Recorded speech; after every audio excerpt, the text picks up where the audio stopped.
अदिति और विराज, दो बहन भाई, अपने गांव के पास एक सुंदर झील पर पिकनिक के लिए गए थे। झील की सतह पर सूरज की किरणें चमक रही थी और पानी के नीचे तैरती मछलियां उनकी आंखों को लुभा रही थी। विराज ने शरारत में कहा, सोचो अगर झील के नीचे खजाना छुपा हो तो।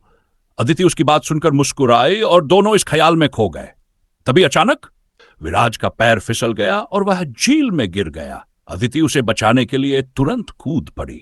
जैसे ही दोनों पानी के अंदर गए, सब कुछ अचानक चमकने लगा। उनके चारों ओर एक जादुई दुनिया प्रकट हो गई। ये दुनिया अद्भुत थी।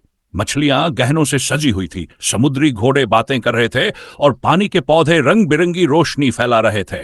तभी एक समुद्री घोड़ा उनके पास आया और बोला, स्वागत है अदिति और विराज। हमें पता था कि तुम आओगे।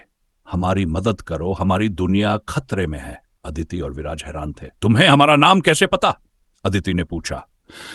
समुद्री घोड़े ने बताया कि उनकी दुनिया की रानी की जादुई मोती की माला एक बुरी चुड़ैल कालिका ने चुरा ली है।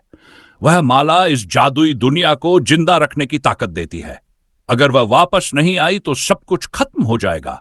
बिना समय गंवाए अदिति और विराज ने मदद करने का वादा किया।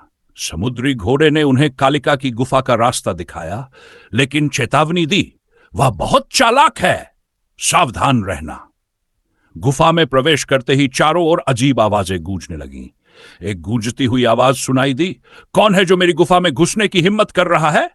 अदिति ने साहस से जवाब दिया, हम वो हैं जो तुम्हारे बुरे इरादों को खत्म करने आए हैं। कालिका ने उन्हें एक जादुई पहेली दी, वो क्या है जो बिना पानी के डूबता है और बिना हवा के उड़ता है? अदिति और विराज सोच में पड़ गए। तभी विराज की आंखों में चमक आई और उसने कहा, एक परछाई। कालिका चौंक गई।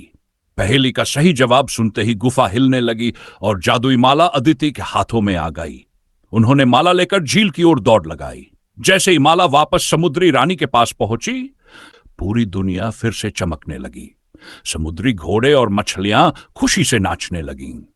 फिर समुद्री घोड़ा अदिति और विराज के पास आया और एक रहस्य बताया, यह माला सिर्फ हमारी नहीं बल्कि तुम्हारी भी ताकत है। इसे पहनकर तुम जब चाहो इस दुनिया में वापस आ सकते हो।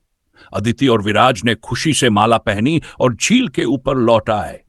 उनकी साधारण जिंदगी अब जादुई रोमांच से भर गई थी। झील अब उनके लिए सिर्फ एक पानी का स्रोत नहीं बल्कि नए रोमांच की शुरुआत थी। और इस तरह अदिति और विराज ने न केवल जादुई दुनिया को बचाया बल्कि खुद भी एक नई कहानी का हिस्सा बन गए। अगर आपको यह कहानी पसंद आई हो तो हमारे चैनल शेरू कहानी टीवी को जरूर सब्सक्राइब करें और अपनी राय कमेंट्स में बताएं। नई मजेदार कहानियों के लिए जुड़े रहें।